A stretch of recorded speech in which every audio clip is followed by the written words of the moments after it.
තෙරුවන් සරණයි ශ්‍රද්ධාවන්ත පින්වත් ඔබ සියලු දෙනාට.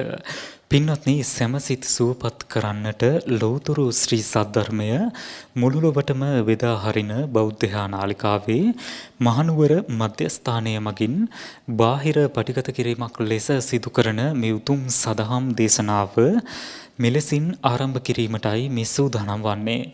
පින්වත්නි, මේ උතුම් සදහම් දේශනාව පැවැත්වීම සඳහා අප සිදු කළ ගෞරවනීය ආරාධනාව පිළිගෙන මේ උතුම් සදහම් මණ්ඩපය වෙත වැඩම කොට වදාළ මයිලපිටිය මහානද සෙනසුනේහි නිර්මාතෘ අලුත්ගම ගම්මන්තලාව පුරාණ විහාරවාසී ගෞරව ශාස්ත්‍රවේදී පූජනීය අලුත්ගම පඤ්ඤාසාර පින්වත් ස්වාමින් වහන්සේව අප සියලු දෙනාම එක්ව සාදු නහද පවත්වා වන්දනා කරමු.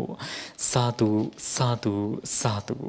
පින්වත්නි, මේ උතුම් සදහම් දේශනාව මෙලෙසින් ඔබ වෙත ගෙන එන්නට පින්බර දායකත්වය ලබා දෙන්නට යෙදෙන්නේ උද්‍යාන පාර රත්මලාන ලිපිණේ පදිංචි දමයන්ති පුංචි හේවා මහත්මිය ඇතුළු එම පවුලේ පින්වත් සියලුම දෙනා විසින්. එසේනම් ඔබ අප කෙරෙහි මෙත් සිතින් මේ උතුම් සදහම් දේශනාව පවත්වන්නට ගෞරවනීය දේශකයාණන් වහන්සේට নমස්කාර පූර්වකව ආරාධනා කර සිටිමු. අවසරයි ස්වාමීන් වහන්ස.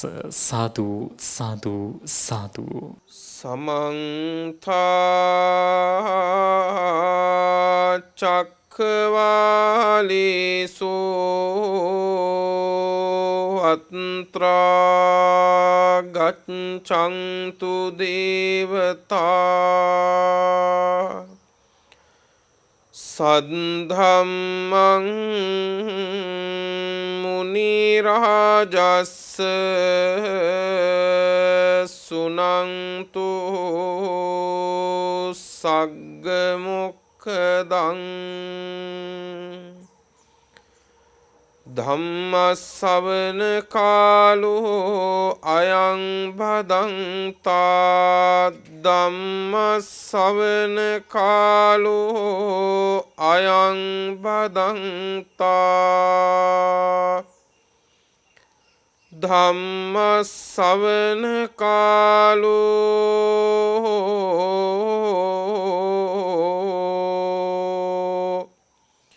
අයං භදංතා.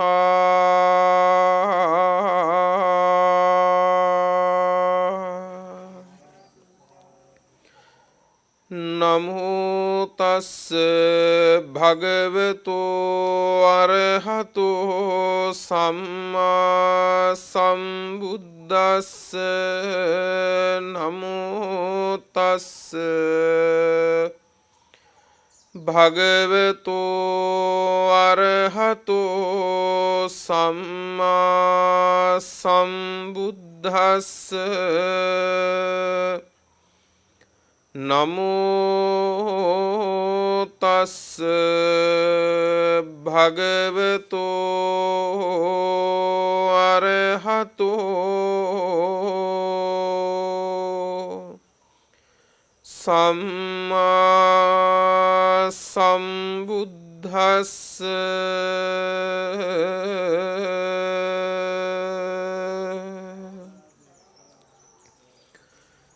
සච්චේ ආවුසෝ බික්ඛු පංච වෙක්ඛමානෝ සබ්බේපි මේ පාපකේ අකුසලේ ධම්මේ අප්පහීනේ අත්තනි සමනුපස්සති තේනාවුසෝ බික්ඛුනා සබ්බේ සංයේව ඉමේ සංපාපකානං අකුසලානං ධම්මානං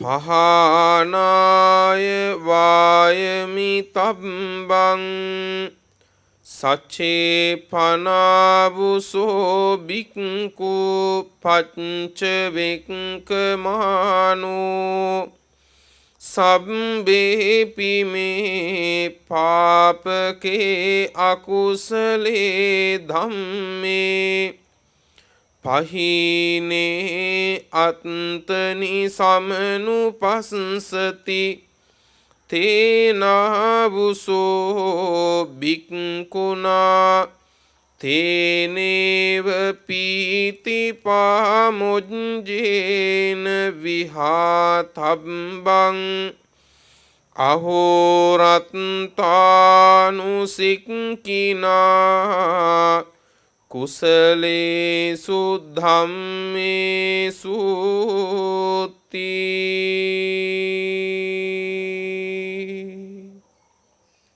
ශ්‍රද්ධාවන්ත පින්වතුනි, සූදානම් වෙන්නේ තථාගත සම්මා සම්බුදුරජාණන් වහන්සේ විසින් ලෝ සත වෙත කරුණාවෙන් දෙසූ සද්ධර්මයෙන් දහම් කරුණු කීපයක් දේශනා කරවාගෙන තමන් ගෞරවයෙන් ධර්ම ශ්‍රවණය කිරීමටත් ධර්ම දානයක් ලෙස දේශනාව ලොව පුරාම සදහැවතුනට ශ්‍රවණය කළ හැකි වන පරිද්දෙන් බෞද්ධ රූප වාහිනිය ඔස්සේ විසුරුවා හැරීමටත් අද අප වැඩ වාසය කරන මහා අනද සේනාසනයෙහි සජීව බාහිර පටගත කිරීමක් ලෙස මේ උතුම් ධර්ම දේශනාව සිද්ධ වන්නට යෙදෙන්නේ දායකත්වයේ ධර්මින් කටයුතු කරන්නේ උද්‍යාන පාර රත්මලාන පදිංචි පින්වත් දමයන්ති පුංචි හේවා මෙනවිය විසින්. පින්වත්නි, මුළු මහත් ලොව පුරා ඉන්න සුවිශාල පිරිසක් ගෞරවයෙන් ධර්ම ශ්‍රවණය කරන මේ වෙලාවේ අපි දේශනාවට වැඩි වේලාවක් ඉතිරි කරගෙන දේශනාව ආරම්භ කරමු. ධර්ම දානයේ නියුතු ඔබටත් එමෙන්ම ලොව පුරා බණ අහන හැමටත් සුවසේම උතුම් ධර්මාවබෝධය සිද්ධ වේවා කියන ප්‍රාර්ථනාවෙන් ධර්ම ශ්‍රවණය කරමු. පින්වත්නි, අද මාතෘකා කරගත්තේ කැඩපතක් බඳු සූත්‍රයක්. කැඩපතක් බඳු සූත්‍රයක් කියලා කිව්වේ කැඩපත කුමක් සඳහාද කියලා ඇහුවොත් එහෙම අපි කාටත් දෙන්න තියෙන එකම උත්තරයක්. තමා දෙස බලා ගැනීම සඳහා. තමා දෙස බලාගත්තම අපි කාරණා දෙකක් එයින් ඉෂ්ට කරගන්නවා. එකක් අඩුපාඩු හදාගන්නවා. දෙක අඩුපාඩු මනාව සැකසিলা නම් දැන් හරි කියලා සතුටින් විනිශ්චයකට එනවා. ওই දෙකනේ කැඩපතකින් බලලා අපි කරගන්නේ. අන්න ඒ වගේ තමා දෙස හැරිලා බලලා තමන්ගේ සකස් කර ගැනීම මනාව කරගන්න පුළුවන් දේශනාවක් අද මේ මාතෘකා කළේ. මේ සූත්‍රය සූත්‍ර පිටකයේ මජ්ක්‍ධිම නිකායට අයිති සූත්‍ර දේශනාවක්. මජ්ක්‍ධිම නිකායේ පළවෙනි පොතට එහෙමත් නැත්නම් මූල පණ්ණාසකයටයි මේ සූත්‍රය අයිති. පින්වත්නි, මූල පණ්ණාසකයේ වර්ග කීපයක් තියෙනවා. ඒ අතර එකක් සීහනාද වර්ගය. සීහනාද වර්ගය. සීහනාද වර්ගයේ තියෙන්නේ සැබවින්ම සිංහනාදයන්. සිංහනාදයක් කරන්නේ සැබෑම සිංහරාජයෙක්. සිංහ වේශය මවාගත්තට සිංහනාද කරන්න බෑනේ. එහෙනම් සිංහනාදයක් කරන්නේ සැබෑම සිංහරාජයෙක්. එහෙනම් මේ සූත්‍රයක් ඒකාන්තයෙන්ම මේ සම්බුද්ධ ශාසනයේ සිංහ රාජයෙක් විසින් කරපු සිංහනාදයක්. ඒකයි මේක සීහනාද වර්ගයට අයිති වෙලා තියෙන්නේ. මේ සූත්‍රයේ නම අනුපද කියන සූත්‍ර දේශනාව. අනුමාන කියන සූත්‍ර දේශනාව. අනුමාන සූත්‍රය. නැවත මතක් කරමු. සූත්‍ර පිටකයේ මජ්ක්‍ධිම නිකායේ මූල පණ්ණාසකයේ සීහනාද කියන වර්ගයේ සූත්‍රයේ නම අනුමාන කියන සූත්‍ර දේශනාව. අනුමාන කියන එකේ තේරුම මොකද්ද? දැන් අපි කියනවානේ අනුමාන කරනවා කියලානේ. මොකද්ද අනුමාන කියන්නේ? කරුණු 90 ගලපා බලනවා. නේ අනුමාන කරනවා කියන්නේ කරුණු 90 ගලපලා මැන ගන්නවා. කරුණු 90 ගලපලා බලනවා කියන එක. අනුමාන කියන්නේ. අන්න එහෙම ගලපන්න ඕන කරුණු ටිකක් තමයි පින්වත්නි මේ දේශනාවේදී දේශනා කරන්නේ. කවුද දේශනා කළේ? මේ සම්බුද්ධ ශාසනයේ තුන්වැනිය වූ සාරිපුත්ත මහරහතන් වහන්සේ තමයි පින්වත්නි ශ්‍රාවකයන් අතර පළමුවෙනියා. ඊළඟට මුළු මහත් ශාසනය බලපුවාම සාරිපුත්තයන් වහන්සේ දෙවෙනියා.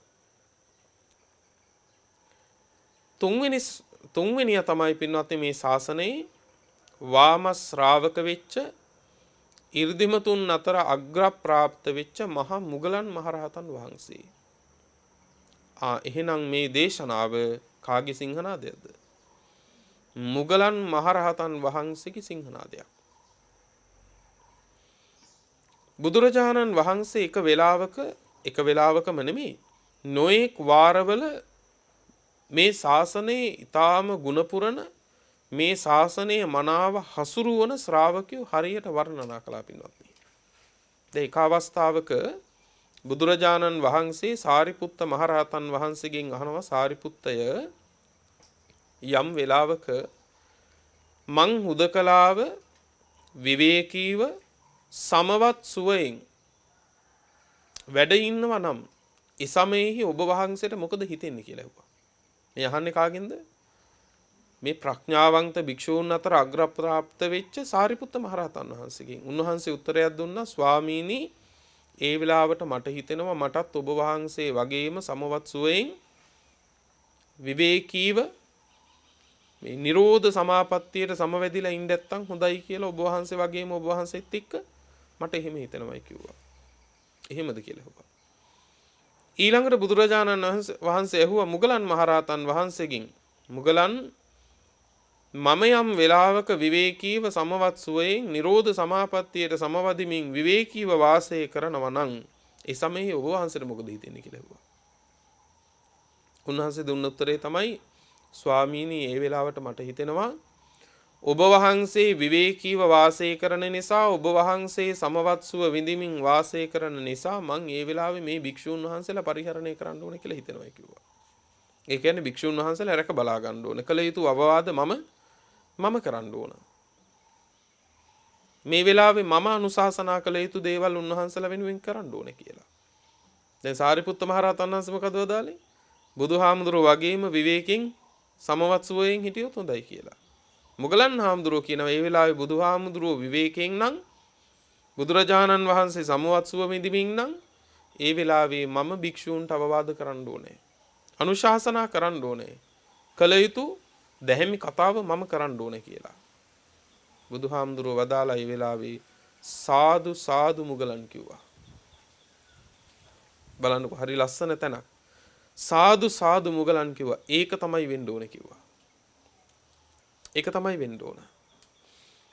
මේ සම්බුද්ධ ශාසනයේ කවදත් බුදුහාමුදුරුවෝ බලාපොරොත්තුනේ උන්වහන්සේ පිරිනිවන් පෑවට පස්සේ වුණත් මේ ශ්‍රාවකයෝ ධර්මය ගරුතැන්හි තියාගෙන ශ්‍රාවකයෝ හැටියට ධර්මයේ ගුරුතැන්හි තියාගෙන පින්වත්නි අනෙක් ලෝකයා මේ ධර්ම මාවතේ හසුරුවන්න ඕනේ. නේද? මේ ශාසනය බුදුරජාණන් වහන්සේ පිරිනිවන් පෑව පමණින්ම කෙලවර වෙන්න ඕන ශාසනයක් නෙමෙයි. අනන්ත සත්වයා සසර ගිනි නිවාගෙන පින්වත්නි මේ ධර්මයෙන් ගැලවෙන්න ඕන පින්වත්නි. මේ සංසාර දුක් කෙලවර කරගන්න ඕනේ. ඒකට බුදුහාමුදුරුවෝ වදාලා අවවාද කරන්න ඕනේ. අන්න ඒ වගේ බුදුරජාණන් වහන්සේගේ බුදුමුවින් ප්‍රශංසා ලැබපු සාදුනාද ලැබපු මහා මුගලන් මහරහතන් වහන්සේ තමයි පින්වත්නි මේ අනුමාන කියන සූත්‍ර දේශනාව කළේ. මේක දේශනා කළේ පින්වත්නි භගු කියන රටේ පින්වත්නි සුන්සුමාර ගිර කියලා තිබ්බා මුවන්ට අබේදානේ දුන්න බේසකලා වනයක්. සුන්සුමාර ගින කියන පළාතේ බේසකලා කියලා වනයක් තිබුණා මුවන්ට පින්වත්නි අභය දානේ දීපු. අන්න එහි තමයි මහා මුගලන් මහරහතන් වහන්සේ වැඩ හිටියේ. මුගලන් මහරහතන් වහන්සේ භික්ෂුන් වහන්සේලා ආමන්ත්‍රණය කරලා වදාලා එවත්නි මේ ශාසනයේ සමහර ශ්‍රාවකයෝ ඉන්නවා. මෙතන දේශනාව කියන්නේ භික්ෂුන් කියලා. නමුත් භික්ෂුන් විතරක් නෙවෙයි මේක අපි කාටත් පොදු ධර්ම කාරණානේ. මුගලන් මහරහතන් වහන්සේ දේශනා කරනවා එවත්නි මේ ශාසනයේ සමහර ශ්‍රාවකයෝ ඉන්නවා. ඒ ශ්‍රාවකයෝ අනික් උතුමන් වහන්සේලාට කියනවලු ඔබ වහන්සේ මගේ වරදක් දැක්කොත් පෙන්වන්න. ඔබ වහන්සේ මගේ පුංචි දෝෂයක් දැක්කත් පෙන්වන්න. ඔබ වහන්සේ මාව සකස් කරන්න, මට අවවාද කරන්න, මට අනුශාසනා කරන්න. ඕනම වෙලාවක මම ඔබ වහන්සේ කියන දේ අනුව ඒ අඩුපාඩු හදා ගන්නවා කියලා කියනවලු. දැන් ඒවා අපි අතර හරියට තියෙන කතානේ නේ. අපිත් කියනවානේ මගේ වරදක් දැක්කොත් කියන්න. නිහඬව ඉන්න එපා. මගේ වැරදක් දැක්කොත් කියන්න කියලා අපි කියනවා. හැබැයි ප්‍රශ්නේ ඒක නෙමෙයි. අවවාදි කරනකොට තමයි බලන්න ඕන පින්වත්නි ඒ කිව්ව විදිහට පිළිගන්නවද කියලා. සමහර අය ඉන්නවා අවවාද කරන්න කියනවා. කරනකොට ඉවසන්න බෑ. මගේ වැරදි පෙන්වන්න කියනවා. පෙන්නනකොට පින්නතුනේ ඇතුළාන්ත ගිනි ගන්නවා. ඇතුළාන්තෙන් පුපුරන්න පටන් ගන්නවා. හරියට තෙල් තාච්චියට අබ දැම්මා වගේ. නේ. නමුත් එයා මුලින් කිව්වේ කොහොමද? අනේ මගේ වරදක් දැක්කොත් ඔබ වහන්සේලා නිහඬව ඉන්න එපා පෙන්වන්න. මගේ අඩුපාඩුවක් දැක්කොත් කියන්න. මං ඕන වෙලාවක අඩුපාඩු හදා ගන්නවා කියලා කියනවලු. හැබැයි යම් කිසි කෙනෙක් අඩුපාඩුවක් පෙන්නලා අවවාදයක් කරනකොට චෝදනාවක් නගනකොට ඔන්න වැදගත් දෙයක් කොතනකවත් පින්වත්නි වරදක් පෙන්වීම කියන තැනදී බුදුවදනේ චෝදනාව කියන වචනේ පාවිච්චි වුණා මිසක පින්නතුනේ අක්‍රෝෂ කිරීම හරි පරිභව කිරීම හරි කියන වචනේ ගන්නෑ. තවත් විදිහකට කිව්වොත් චෝදනා කරනවා කියන්නේ එකක්, බනිනවා කියන්නේ තව එකක්. ওই දෙකෙන් ඔබට පුරුදු මොකක්ද? ওই දෙකෙන් පුරුදු චෝදනා කරලාද බැනලාද? බැනලා. ওই දෙකේ වෙනස මොකක්ද? දැන් ළමයින්ට චෝදනා කරනවද බනිනවද? බනිනවා. බැනුමේ ස්වභාවය තමයි බනින කෙනා ද්වේෂයෙන් බනින්නේ. බැනුම් අහන කෙනා තුලත් උපදින්නේ ද්වේෂයමයි. ද්වේෂයටපත් වෙච්ච කෙනෙකුට වරදක් පෙන්වන්නත් බෑ. ද්වේෂය හිතේ ඇති වුණාට පස්සේ වරද තේරුම් ගන්නත් බෑ. එහෙනම් බැනපු එකෙන් වැඩකුත් නෑ. අර මිනිස්සු බැනුම් අහපු එකෙන් ඇති වැඩකුත් නෑ. ඇයි සමහරු බැනලා ඉවර වෙනකමුත් දන්නේ බැනුම් අහපු මිනිස්සයා ඇයි මට බැන්නේ කියලා. කරුණු කියන්නේ. බැනීමේ ස්වභාවය ඒකයි. ද්වේෂයෙන්මයි කරන්නේ. බනිනවා කියන එක. බුදු සමයේ කියන්නේ චෝදනා කරනවා. දැන් මම ඔබට චෝදනාවක් කරනවා නම් ඒ චෝදනාව මං කරන්න ඕන පින්නතුනේ මෛත්‍රියෙන්. මෛත්‍රියෙන් බනින්න පුළුවන්ද? මෛත්‍රියෙන් බනින්න බෑ. හැබැයි චෝදනා කරන එක කරන්නේ කොහොමද? මෛත්‍රියෙන්මයි. බනිනකොට මෙන්න මේකයි වරද, මෙන්න මෙහෙමයි වෙලා තියෙන්නේ කියලා කියනවද? නෑ. චෝදනා කරද්දී මෙන්න මේ වරද අසවල් තැන අසවල් වෙලාවේ මේ විදිහට කරලා තියෙනවා කියලා වරද තමයි කියන්නේ. ඒක වැරදි කියලා. චෝදනා කරනකොට ඒක මෛත්‍රී සහගත වෙනකොට ඒක ඇතුළට පින්නතුනේ නින්දිත වූ පිළිකුල් වූ වචන පාවිච්චි කරන්න බෑ. හැබැයි බනිනකොට කියන්න ඕනේ ටිකයි ඕන නැති ඒවා ගොඩයි. දැන් තේරෙනව නේද එහෙනම් අපි මෙච්චර කාලයක් කරලා තියෙන්නේ කරන්න ඕන දේවල් නෙවෙයි. ඒ නිසා චෝදනාව තමයි කරන්න ඕන.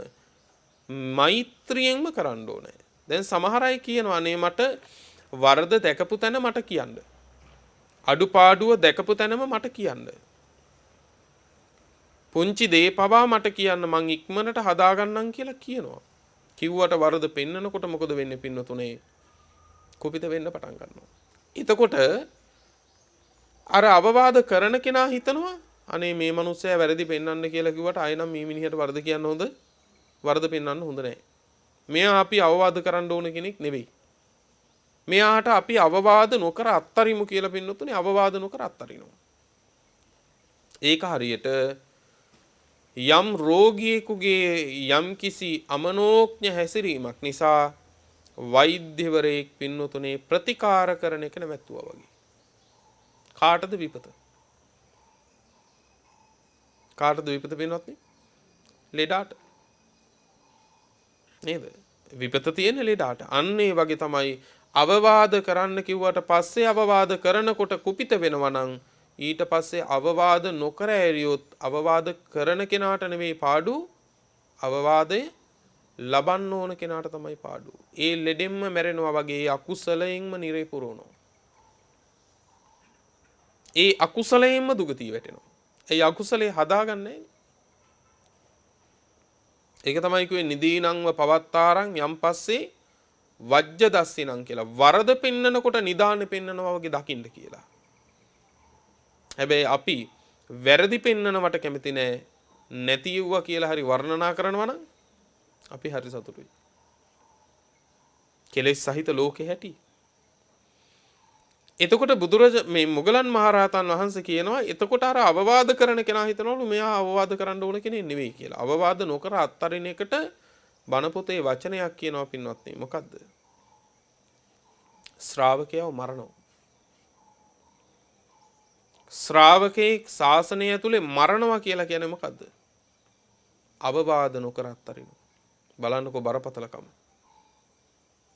නේද?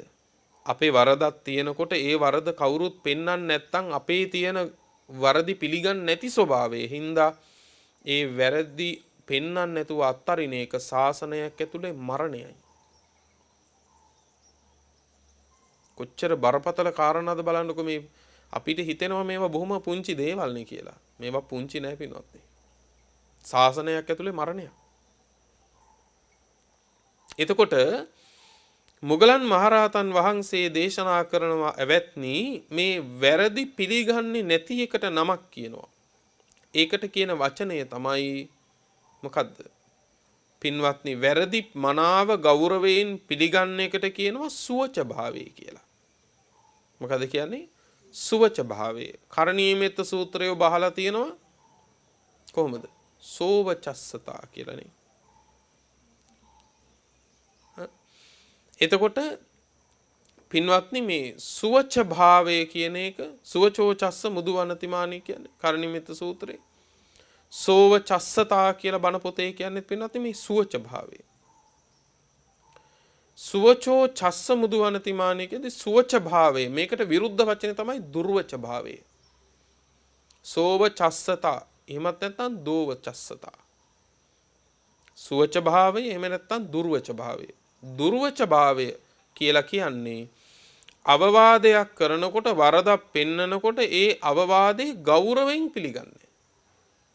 අවවාදයක් කරපුවම නිකම්ම නැගිටලා යනවා නම් පින්නතුනේ ඔහු සත්පුරුෂයෙක් නෙවෙයි. මේ කියන්නේ අපිට මේ ಗುಣ හදාගන්න. වරදක් පෙන්නපුවාම අනේ හොඳයි මං ඒ වරද හදාගන්නම් කියලා වැඳලා නැගිටින කෙනෙක් වෙන්න ඕනේ. අන්න ගෞරවයෙන් වරද පිළිගත්තානේ. සමහර අය ඉන්නවා වරද පිළිගන්නේ ඒකට කරුණු කියනවා හුඟා. මේවට ඕන තරම් මේ චෝදනා කරන එකට වෙනම සූත්‍රයකුත් තියෙනවා. චෝදක ධම්ම කියලා සූත්‍රයක් තියෙනවා. වරදක් පෙන්නන කෙනෙක් තුල කොච්චර ಗುಣ තියෙන්න ඕනද කියලා. කාරණා පහක් කියනවා. මේ ඔක්කොම දේශනා කරන්න වෙලාව මදි. චෝදනා කරන කෙනා තුල තියෙන්න ඕන ಗುಣ පහ.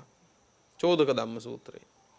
ඊළඟට අංගුත්තර නිකායේ අට්ඨක නිපාතේ තියෙනවා පින්වත්නි සූත්‍රයක් කලුංක කියලා. සමහර අය අවවාද කරනකොට එක එක විදිහට හැසිරෙනවා. අශ්වයෝ වගේ කියලා. සමහර අශ්වයෝ ඉන්නවනේ කෙවිත අරගෙන යන් කියලා ගහපුවම උඩ පැනලා පස්සා කකුල් දෙකෙන් ගහනවා කරත්තෙටම. අන්න ඒ වගේ කියනවා.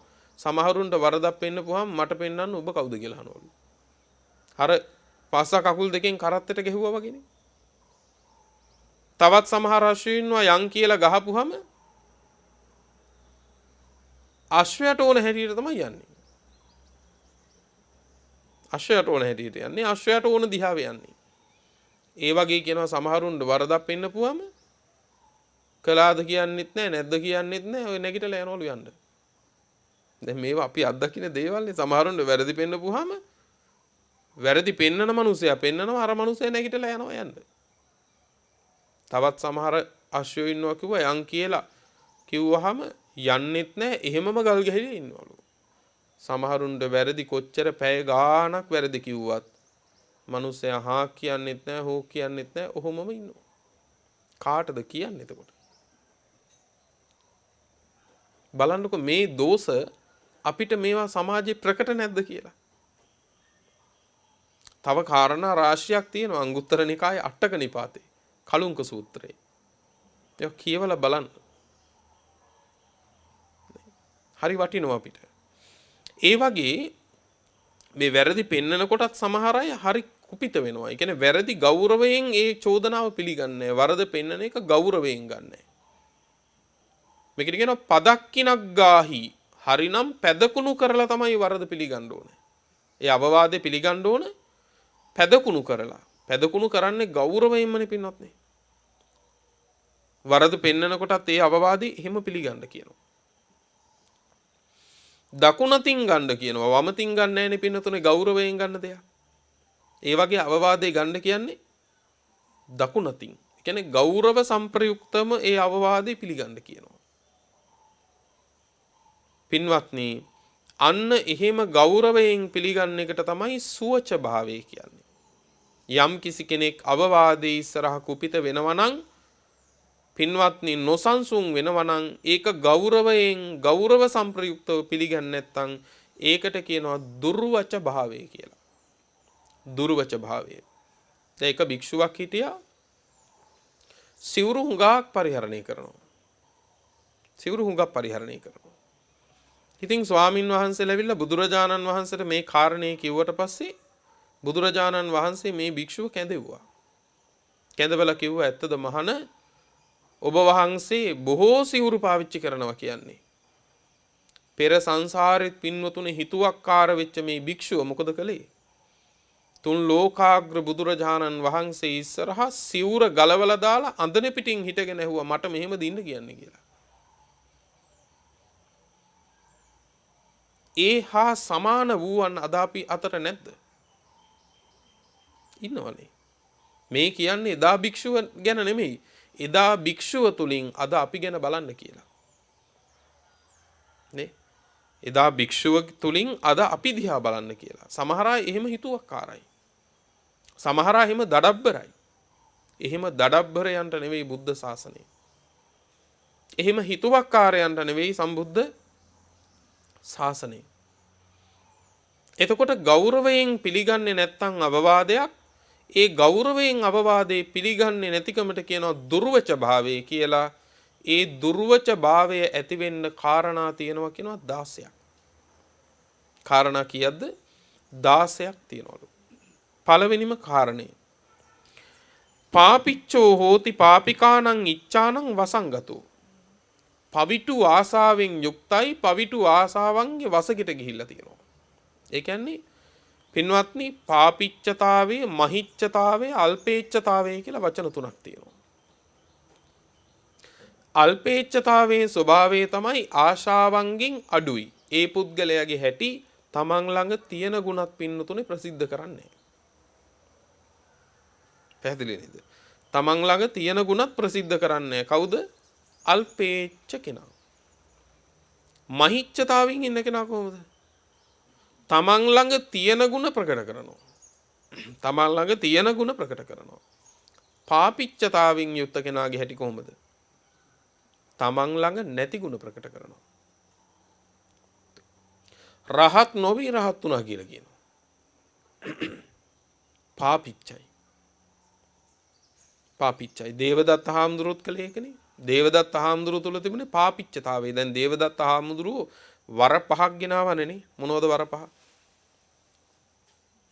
කීපයක් කියමු. ජීවිතාන්තයේ දක්වාම භික්ෂූන් අරණ්‍ය වාසී වෙන්න ඕනේ. ජීවිතාන්තය දක්වා භික්ෂූන් මස් මාංශ අනුභවයෙන් වළකින්න ඕනේ. ජීවිතාන්තය දක්වා භික්ෂූන් වෘක්ෂ මූලයේ ඉන්න ඕනේ. මෙන්න මේ වගේ වර 5ක්.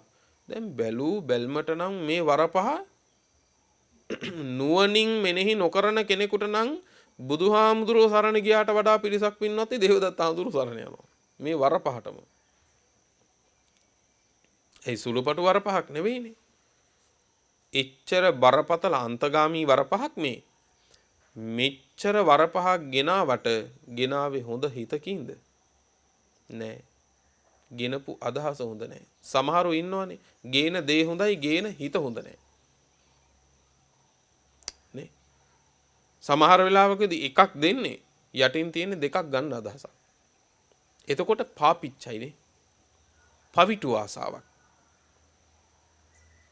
නේ සමහර අය හොඳ යෝජනා ගේනවා කැත අදහසකින්. පාපිච්චතාවේ හැටි. එතකොට බලන්න මේ පාපී වූ ලාමක අදහසකින් යුක්තව දේවදත්ත හාමුදුරුවොත් එහෙමයි. තමන් ළඟ තිබිච්ච 이르දි ප්‍රාතිහාර්ය පෑවේ අජාසත්ත රජුරුව පහදවගන්නේ. පහදවගෙන මොකද කළේ? තථාගත බුදුරජාණන් වහන්සේ ඝාතනය කරන්න සැලසුම් කරපු එක උදව්ගත්තු එක. ඔන්න පාපිච්චතාවේ හැටි. එහෙනම් ඔන්න පාපිච්චතාවය කියන එක මොකද්ද? දුර්වච භාවය ඇති කරන්න හේතු වන කාරණයක්. දුර්වච භාවය කිව්වේ මොකද්ද? අවවාද අනුශාසනා ගෞරවයෙන් පිළිගන්නේ නැතිකමට. ඒක ඇති වෙන්න පළවෙනි කාරණේ තමයි පාපතර ආසාවන්ගෙන් යුක්තයි. සමහර අය රහත් නොවි රහත් වුණා කියලා කියනවා. අට කතාවේ හරිය ලස්සන කතා මේවට තියෙනවා. රහත් වුණා කියලා අඟවනවලු 이르දියෙන් වැඩම කරලා කියලා. බලපුවාම එක භික්ෂුවක් ඉහළ ඉඳලා අඹ ගහක මුලක් දිග තමයි පින්නත් පහළට බැහැලා තියෙන්නේ. පහළදී දායකයෝ හම්බෙලා ඉතින් දායකයෝ යනවා ඉතින් ඔබ වහන්සේ උඩ හිටියනේ මේ දැන්. ඕවා ඉතින් රහතන් වහන්සේලාටත් වැඩේයි කියනවලු. 이르දියෙන් වැඩිය කියලා. නමුත් 이르දියෙන්ද වැරලා තියෙන්නේ. 이르දියෙන් නෙවෙයි අර අඹ ගහේ මුල දිග තමයි වැරලා තියෙන්නේ. ඒ වගේ පවිටු ආසා තියන ඉන්නවා පින්නත්. එදත් අදත් මතු. දෙවෙනි කාරණේ තමයි දුර්වච භාවයේ ඇතිවෙන්න හේතු වන අත්තුක්ඛංසකෝ හෝති පරවම්බි. වචන දෙකක් තියෙනවා අත්තුක්ඛංසනේ සහ පරවම්බණය. තමන් උසස් කරගන්නවා පරවම්බණය කියන්නේ අනුන් අඹනවා. ඒ කියන්නේ තමන් උසස් කරගන්නවා අනුන් පහත් කොට සලකනවා. ඒ කොහොමද වෙන්නේ? දැන් අපි කියන්නේ අනේ අපි නම් හැමදාම බණ අහන්න එනවා. කියන ගමන්ම කියනවා අරගොල්ලෝ තමයි බණක්වත් අහන්නේ නෑනේ. ඔන්න අත්තුක්ඛංසනයයි පරවම්බණයයි. තමන්ගේ බණ අහන එකත් එක්ක බණ නාහන කෙනා එක්ක කිසි ගනුදෙනුවක් නෑනේ. නේද? කවදාකවත් තමන් පුරන ගුණයක් ගැන කියන්න ගිහින් අනුන් කරන්නේ නැතිව කියන්න යන්න එපා. ඒකෙන් තමන්ගේ ගුණ පිරීලා යනවා. ඒකට කියනවා අත්තුක්ඛංසනයයි පරවම්බණයයි කියලා. අපේ හිතට හරි පින්වත්නි පුරුදුයිනේ අනුන්ගේ කුණු. ඒක ස්වභාවයක් මේ කෙලෙස් සහිත හිතේ හැටි. නේ සමහර අය කියනවා අනේ මං නම් පොයට සිල් ගන්නවා. අහවල් මිනිස්සු ජීවිතේට සිල් අරන්නේ නැහනේ. ඒක කියනකොටම අරයාගේ සීල ඉවරයි එතන. ඒ නිසා කවදාහකවත් තමන් මේවා කරනවා කියද්දී කරන එක කියන්න ඕනෙත් නැහැ. දෙක අනු නොකරන එකෙන් අපිට වැඩකුත් නැහැ. මෛත්‍රියක් තියෙනවා නම් අනුකම්පාවක් තියෙනවා නම් කරුණු ධර්මානුකූලව දක්වලා ඒ අයව සීල් ගන්න බණ අහන්න යොමු කරන එක වෙනම දෙයක්. හැබැයි ඒකත් හැමතැනම කිව්වොත් එහෙම ඔයා සීල් ගත්තට මං තමයි සීල් ගන්න යොමු කෙරුවේ. එයා බණ ඇහුවට මං තමයි බණ අහන්න යොමු කෙරුවේ කියලා කිව්වොත් එහෙම පවිටු ආසාවක්. පාපිච්චතාවය කිව්වේ ඉස්සෙල්ලා ඒකට. බලන්න කොච්චර ලස්සනද මේ ධර්මපද ගැලපීම කියලා පින්නත් නේ. සමහරු හරියට උදව් කරනවා කියලා කරනවා. මේ කරලා කියනවා. කියපුවම මොකද වෙන්නේ? ඒක පාපිච්චතාවය වෙනවා. මේ ලේසි නෑ පින්වත්නි. එතකොට පින්වත්නි දුර්වච භාවය ඇති කරන දෙවෙනි කාරණේ තමයි මොකද්ද? අත්තුක්කංශනයයි පරවම්බනයයි. තුන්වෙනි එක කෝදනෝ හෝති කෝධාභි භූතෝ. ක්‍රෝධයෙන් යුක්තයි ක්‍රෝධයෙන් ගැවසීගෙන වාසය කරනවා. හැම වෙලාවකදීම ක්‍රෝධයෙන් තමයි. හමන හුළඟෙන් පවා ඔහුට ක්‍රෝධයක් ඇති වෙන්නේ. එහෙමයි ඉන්නවනේ ඕනම දෙයක දකින්නේ වරදි. හොඳට කරුණු 100ක් තිබුණත් ඒ 100 අල්ලගන්නේ මොකද්ද? පුංචි අඩුපාඩුවක්. අර හොඳ ඔක්කොම අතහැර ගන්නවා ඒ අර පුංචි අඩුපාඩුව නිසා. ඕක මෙහෙම තිබ්බනම් හොඳයි නේද කියලා තමයි හිතෙන්නේ. ඒක තමයි අල්ලගන්නේ ඊට පස්සේ. ඒ ද්වේෂ හිත්වල හැටි. ද්වේෂ හිත්වල හැටි. පින්කමක් කළොත් 100ක් නමකට කෙනෙක් ඒ 100ක් නමක දානය ඇතුලේ අනුමෝදන් වෙන්න කරුණු කොච්චර තිබ්බත් එයාට පේන්නේ මොකද්ද? අඩුපාඩුවක්. එයා හිතනවා මේ ඕක අර විදිහට වුණා නම් හොඳයි කියලා වෙනවද? ඒ කෑල්ල අල්ලගෙන අර අනුමෝදන් වෙන ඒවා අතහැර ගන්නවා. ඔන්න මේ ක්‍රෝධ කරන සුළු ද්වේෂ චරිතවල හැටි. ඔන්න දුර්වච භාවය ඇති කරන තවත් කාරණයක්. ඊළඟ කාරණේ තමයි කෝදනෝ හෝති කෝධ හේතු උපනාහි. ක්‍රෝධයේම තව ඊළඟට දියුණු වෙන තැන තමයි උපනාහය. ඒ කියන්නේ පිනත් බද්ධ වෛරේ. බද්ධ වෛරේ. අපි ඔය කියන කතාවක් තියෙනවානේ ಜಾති ಜಾතිත් එපා කියලා. බද්ධ වෛරේ පින්වත්නි. බද්ධ වෛරේ. අපි හිතන්නේ මහා ලොකු කාරණයක් කිව්වා කියලා. හැබැයි ಜಾති ಜಾති කියනකොට පින්නත් මේක සංසාරෙම මේ ගැටුම හැදෙනවා. බලන්නකො වෙන හතුරෙක් හතුර හදාගත්තා නෙමෙයි. කවුද හදාගත්තේ? තමන්.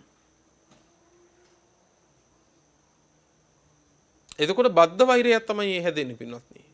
මේ නැත්තම් අහලා තියෙනවනේ කාලි යක්ෂණිය ගැනනේ. භවයක් පාස ආවනේ පින්නතුනේ. සමහර අයගේ සංසිඳුනේ ඒ වෛරයේ පින්නතුනේ බුදුරජාණන් වහන්සේ ළඟට ඇවිල්ලා බුදුහාමුදුරනේ නහි වේරේන වේරාණී කියලා වෛරයේ සංසිඳෙව්වේ. මම අහන්නේ එදා බුදුහාමුදුරුව හමු වෙච්ච නිසා ඒ වෛරය එතනින් හරි ඉවර වුණා. අගක් මුලක් නැති සංසාරෙක ඒ බුදු වදනක් නොලැබුණා නම් තව භව කීයක් එක එකා මරාගෙන කයිද? නේ. ඒ නිසා කවදාකවත් පින්වත්නි සංසාරෙට කර්ම හදාගන්න එපා. බද්ධ වෛර හදාගන්න එපා පින්වත්නි. බද්ධ වෛරේ තමයි දුර්වච භාවය ඇති කරන්න හේතු වන ඊළඟ කාරණේ. ඊළඟට කියනවා පින්වත්නි කෝදනෝ හෝති කෝධ හේතු අபிසංගි. ක්‍රෝධය නිසාම ක්‍රෝධය හේතුවෙන්ම ඊළඟට තියෙන එක තමයි අபிසංගි. එකට එක කරනවා. ඒ අපිට නුපුරුදු දේවල් නෙවෙයි. නේ එකට එක කියනවා එකට එක කරනවා.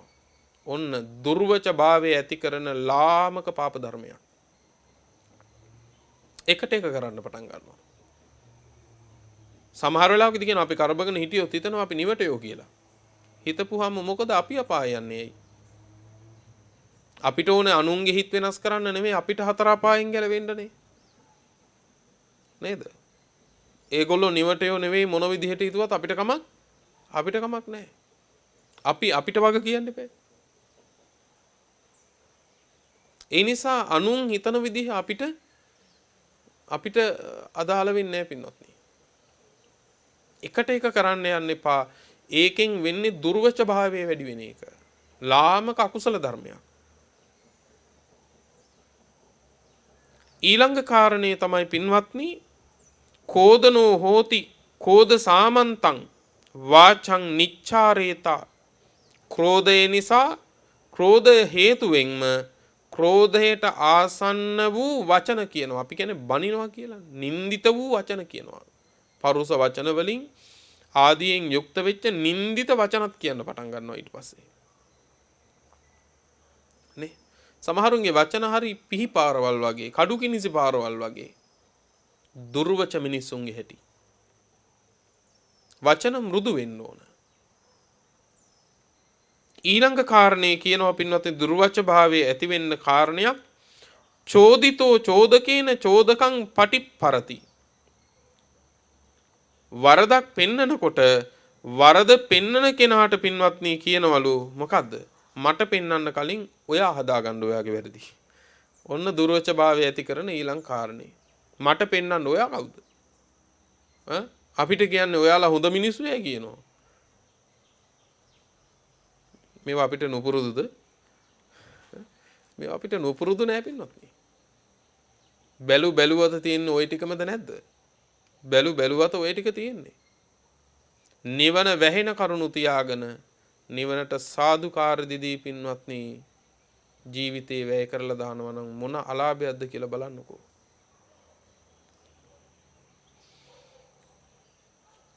ඒක තමයි ඊළඟ කාරණේ දුර්වච භාවය ඇති වෙන්න. මොකද්ද? චෝදනාව කරන කෙනාටම පින්වත්නි පෙරලා චෝදනා කරනවා. මට කලින් ඔයාගේ වැරදි හදාගන්න. ඔයාලා කරන්නේ මේ හැටියට අපි කරන්නේව මොනවද? අපිට වැරදි පෙන්වන්න ඔයාලා සුද්ධවන්තයෝද? දාර්ශනික ඔය වගේ කතා තියෙනවා අපි ළඟ. දුර්වච භාවයේ ගතියක්. ඊළඟට දුර්වච භාවය ඇති වෙන්න තවත් හේතුවක් කියනවා. පින්වත්නි චෝදිතෝ චෝදකේන චෝදකං අපසාදේති. ඒ කියන්නේ චෝදනාවක් කරනකොට ඒ කියන්නේ අපිට කවුරු හරි වරදක් පෙන්නනකොට සමාජයේ ඉස්සරහා වැරදි පෙන්නන කෙනාව නින්දාවට ලක් කරනවා. ඔය කිව්වට ඔය මිනිස්සයා මෙන්න මෙහෙමයි කියලා වරද පෙන්නුවේ අපිට එයා කරුණාවකින් අපේ වරදක් පෙන්වන්න ආපුවම අපි සමහරු ඉන්නවා පින්වත්නි අර වැරදි පෙන්නපු මිනිස්සයාගේ ගෞරවය නැත්තටම නැති කරලා දානවා. නින්දා කරලා අපහසුතාවයටපත් කරනවා. අර මිනිස්සයා කියනවා අනේ අනුන්ට වැරදි පෙන්වන්න කියලා මට වෙච්ච දෙයක්. එයා එතනින්ම වැරදි පෙන්වන එක අතාරිනවා. මරුන් කෑවා වගේ වැඩක් නේද? ශාසනය ඇතුලේ මරුන් කෑවා වගේ වැඩක්. සමහර මේ ගති ස්වභාවයන් තියෙන්නේ ඔබේ දරුවන්ට වෙන්න පුළුවන්, ඥාතීන්ට වෙන්න පුළුවන්, ඔබට වෙන්න පුළුවන්. කරන්න දෙයක් නැහැ. අපේ වැරදි තියෙනවා නම් හදාගන්න එකයි කරන්න තියෙන්නේ. නැත්තම් කරන්න තියෙන්නේ ඉතින් අනුකම්පා කරන එකයි ලෝකෙට. ඊළඟට පින්වත්නි කාරණයක් කියනවා පින්වත්නි දුර්වච භාවයේ ඇති වෙන චෝදිතෝ චෝදකේන චෝදකස්ස පච්චාරෝපේති. ඒ වරද චෝදකයාටම පෙරලනවලු. වැරදි පෙන්නන කෙනාට. ඉතින් මං ඒ වරද කරන්න පෙළඹුණේ ඔයා හින්දානේ. ඔයා එදා ඕකෙනු කිව්වනම් මම මෙහෙම කියන්නේ නැහැ කියලා ඒ වරද පෙන්නන කෙනාටම පෙරලලා අරිනවලු පින්නතුනේ ඒ චෝදනාව. එතකොට කියන්න ආපු කෙනාම තමයි වැරදිකාරයා වෙන්නේ. බලන්නකෝ. කොච්චර ලස්සනට මේ විස්තර කරලා තියෙන මෙච්චර දේශනා අපේ රැකවරණයේට තියෙද්දිත් අපි අනාථයෝ වෙනවා නම් පින්නතුනේ කොච්චර අලාභයක්ද ඒක? මේ රැකෙනවා නම් රැකෙන්න හැම පැත්තකින්ම කරුණු තියෙනවද නැද්ද? හැම පැත්තකින්ම කරුණු තියෙනවා. ඊළඟට දුර්වච භාවය ඇති වෙන ඊළඟ කාරණේ කියනවා චෝදිතෝ චෝදකේන අඤ්ඤේ නඤ්ඤං පටිචරති බහිද්දා කතං අපනාමේති කෝපංච දෝසංච අපච්චයංච පාතු කරෝති. වරද පෙන්නගෙන ආපුවාම වෙන කතන්දර කියලා පින්නතුනේ අර කියාගෙන ආපු එක වහලා දානවලු. ඒ කියන්නේ දැන් වරදක් පෙන්වන්නයි ඉන්නේ. වරද පෙන්වන්න පටන් ගන්නකොටම වෙන මොනවා හරි කතන්දරයක් ඇදලා අර වෙන මොකක් හරි කතාවක් පටලවලා අර පෙන්වන්න ආපු එක යටපත් කරලා දානවලු. වහලා දානවලු. ඒ වරද කියනවට අකමැති බව පෙන්නනවලු. දැන් සමහර අය ඉන්නේ වැරදි පෙන්නගෙන ඉනකොට නෑ ඉතින් මෙහෙමයි කියලා මොකක් හරි වෙන එකක් ඇදලා ගන්නවා. එතකොට පෙන්නන්න ආපු වරද පෙන්න ගන්න වෙන්නේ නෑ. ඔන්න දුර්වච භාවය ඇති වෙන ඊළඟ කාරණේ කියනවා. ඊළඟට කාරණයක් කියනවා පින්වත්නි චෝදිතෝ චෝදකේන අපදානේන සම්පසායති. වරදක් පෙන්නපුවාම ඇත්තට මේ වරද කළාද කියලා තමන් පිළිගන්නේ. ඔව් මම මේ වරද කළා කියලා පිළිගන්න එපා. මගේ වැරදක් නිසා මගේ දෝෂයක් නිසා මට ඒ වෙලාවේ මට ආපු ද්වේෂය හරි පාලනය කරගන්න බැරි වෙච්ච නිසා එදා මගෙන් මේ වරද වුණා. මට පසුව ඒක තේරුණා. මට සමා වෙන්න කියලා තමන්ගේ ඇත්ත తত্ত্বය පෙන්වන්න ඕන. ලෝකෙටම අපි පින්නතුනේ නිර්වුල් අය වුණත් අපිට අවුල් නම් අපි නිර්වුල් නැත්තම් මේ ශාසනය මොන ඵලයක් ලබන්නද අපි? මේ ලෝකේ ඉස්සරහා පිරිසිදු වෙන වැඩක් නෙවෙයිනේ මේ බුද්ධ ශාසනයේ තියෙන්නේ. තමන් තුල තමන් පිරිසිදු කරගන්න ඕනද නැද්ද? තමන් තුල තමන් පිරිසිදු වෙන්න ඕන. සමහර විටකදී අපි පිරිසිදුව ඉන්නකොට ලෝකයා හිතයි මෙයා මහ කිලුටෙක් කියලා. ඒකට කමක් නැහැ. ඒක එයත් අන්ටයි. හැම වෙලාවෙම අපි අනුන් ඉස්සරහා පින්නතුනේ ශුද්ධවන්තයෝ වෙන්න ඕනේ. අපි අපේ ජීවිත තුළ පින්වත්නි ධර්මයත් එක්ක සංසන්දනය කරගෙන බලන්න ඕන මම පිරිසිදු කෙනෙක්ද නැද්ද කියලා. ධර්මයේ එක්ක ගලපලා අපිට ඕන හැටියට නෙවෙයි හැබැයි. නැත්තම් අපිට වුණාම ඕන එකක් හොඳයි කියලා හිතෙනවනේ. ඊළඟට දුර්වච භාවය ඇති වෙන කාරණයක් කියනවා පින්වත්නි මක්කී හෝති පලාසි මසුරුයි අතිශයින්ම මසුරුයි. සමහර අය කියනවනේ ඔය තියෙන මොච්චර තිබිලත් මොකද ඔච්චර මසුරු කියලා. තියෙන අයට තමයි මසුරුකම කියන එක ඇති වෙන්නේ. නැති අයට මසුරුකම ඇති වෙන්නේ කාරණයක් නෑනේ. නේ මච්චරිය කෝසිය සිටුවරයා මච්චරිය කෝසිය කියන්නේම මසුරු කියන එකනේ. මසුරු සිටානෝ කියන්නේ සිටුවරේ. නැතුව නෙවෙයි අප්‍රමාණව තිබුණා. සිටු පදවි තියෙන කෝටි ගණන් ධනෙ තිබිච්ච අයටනේ. අන්තිමේදී පින්නතුනේ කැවුමක් කණ්ඩ ආසාවක් ඇති වුණේ මොකක්ද දැකලාද? හිඟන්නේ කැවුමක් කනවා දැකලානේ. කරුමෙක මහත බලන්නකෝ. මසුරුයි. මච්චරිය කිව්වේ ඒකයි. එතකොට අන්තිමේදී කිව්වා එහෙනම් ඉතින් දැන් ආසාව යටපත් කරගෙන ඉඳලා දැන් හොඳටම ගිලන් වෙලා දුර්වල වෙලා අවලස්සන වෙලා විරූපී වෙලා ඒ ආසාවක් යටපත් වෙලානේ. ආසාවක් හිතේ තෙරපෙනවා. බිරිඳ බල කරනවට බල කරන නිසාම කිව්වා මට කැවුම් කන්න ආසයි කියලා. අයියෝ ඕකද ආසාව මුළු සවැත් නුවරටම උයන්නම්කෝ කැවුම් කිව්වා. මොකද කිව්වේ? අප්පෝ එච්චර මොකටද කැවුම් කියලා කිව්වා. එහෙනම් අපි අපේ සිටු මැදුරේ ඉන්න අයට හදමුකෝ කැවුම්. ආයේ මේ මිනිස්සුත් කැවුම් කාලා නැතේ කිව්වා. අන්තිමේදී කිව්වා දැන් සිටු දේවිය කිව්වා එහෙනම් කමන්නේ අපි දෙන්න උයාගෙන කමු කියලා. දැන් අපි දෙන්න උයාගෙන කමු. දැන් නෝනයි මහත්තයයි දෙන්න. මොකද කිව්වේ? ආයේ ඔයත් කැවුම් කාලා නැතේ කිව්වා. දැන් කැවුම් හදන කෙනාටත් කැවුන්නේ මසුරු කමේ හැටි. ඒකයි මච්චරිය කිව්වේ.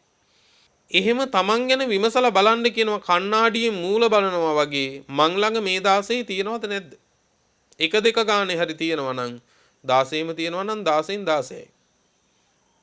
ලකුණු හොඳටම තියෙනවා. මේ 16 තමන් ළඟ තියෙනවද නැද්ද කියලා බලන්න කියනවා. එහෙම බලලා තියෙනවා නම් මොකද්ද කරන්න කියන්නේ?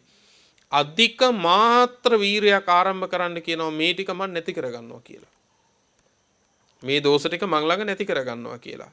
විමසලා බලනකොට තමන් ළඟ මේ ධර්ම ටික නැහැ කියලා තේරෙනවා නම් මොකද කරන්න කියන්නේ? දේශනාවේ කියනවා පින්නතුනේ එයින්ම සතුට උපද්දව ගන්න කියනවා. තේනේව පීති පාමුජ්ජේන විහාතබ්බං. රෑ දවල් දෙකේ එයින්ම සතුටු වෙලා අකුසල ධර්මයන් ප්‍රහාණය කරගෙන ඒ කුසල ධර්ම ටිකම පවත්වා ගන්න මහන්සි ගන්න කියනවා. මේ ಗುಣධර්ම ටික තමන් ළඟ තියෙනවා කියලා දන්නවනම් මීට ප්‍රතිවිරුද්ධ වූ ಗುಣධර්ම ටික. දැන් මේ කියන්නේ දුර්වච භාවය ඇති කරන කරුණුනේ. එතකොට පළවෙනි එක පාපිච්චතාවයේ තියෙන එක නම් දුර්වච භාවය ඇති කරන්නේ. සුවච භාවය ඇති වෙන්නේ පාපිච්චතාවයේ නැති වුණාම. මේ ಗುಣධර්ම ටික මේ කියන අසත් ධර්ම ටික නැහැ කියලා තමන් ළඟ තේරෙනවා නම් තමන් තමන්ටම සාදුකාරයක් දීගත්තට කමන්නේ මං ළඟ කුසලයේ තියෙනවා කියලා. පින්වත්නි සිංහනාදයක් නෙවෙයිද? සිංහනාදයක්.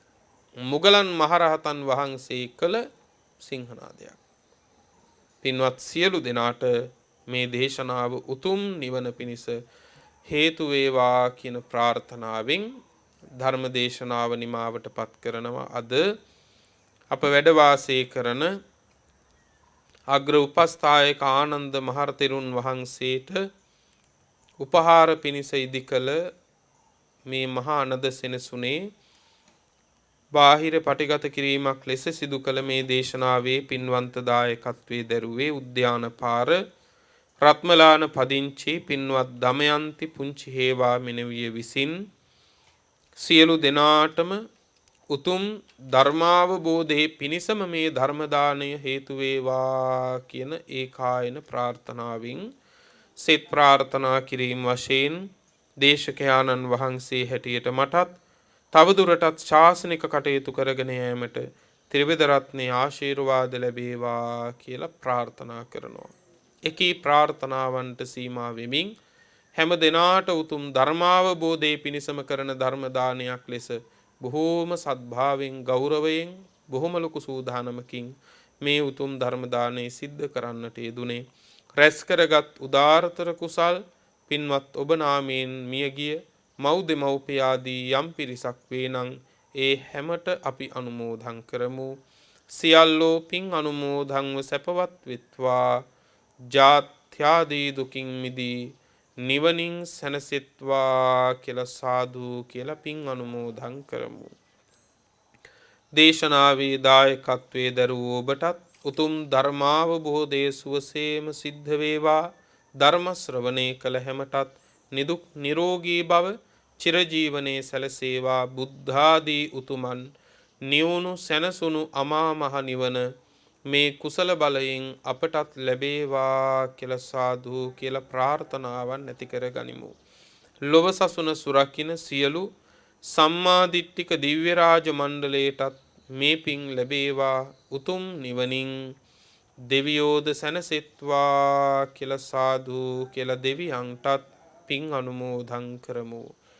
ආකාසට්ඨා ච බුම්මට්ඨා දේවා නාග මහිද්దికා පුඤ්ඤං තං අනුමෝදිත්වා චිරං රක්ඛන්තු ලෝක සාසනං චිරං රක්ඛන්තු ධම්ම දේශනං චිරං රක්ඛන්තු ත්වං සදා. පුරා අවුරුදු 25ක් ලෝතුරා සම්මා සම්බුදුරජාණන් වහන්සේ ළඟ ඉඳලා උන්වහන්සේට සියාතින් උපස්ථාන කළ අග්‍ර උපස්ථායක වූ මහා පිං ඇති ආනන්ද මහරහතන් වහන්සේ පින්වතුනේ මෙහෙම ප්‍රාර්ථනාවක් කළා. දස බල සේලප්පභවා නිබ්බාන මහා සමුද්ද පරියංතා අට්ඨංග මග්ග සලිලා ජින වචන නදී චිරං වහතු. දස බල බුදුරජාණන් වහන්සේ නම් මහ පර්වතය මුදුනින් හටගත් අමා මහ නිවන නම් මහසයුර කෙළවර කොට ඇති ආර්ය අෂ්ටාංගික මාර්ගය නම් සිසිල් දිය පිරුණු ඒ උතුම් තථාගත බුද්ධ වචනය නම් වූ ගංගාව අපමණ සත්වයින්ගේ අනන්ත සංසාර දුක්ගිනි නිවාලමින් තව බොහෝ කල් ගලා බසීවා.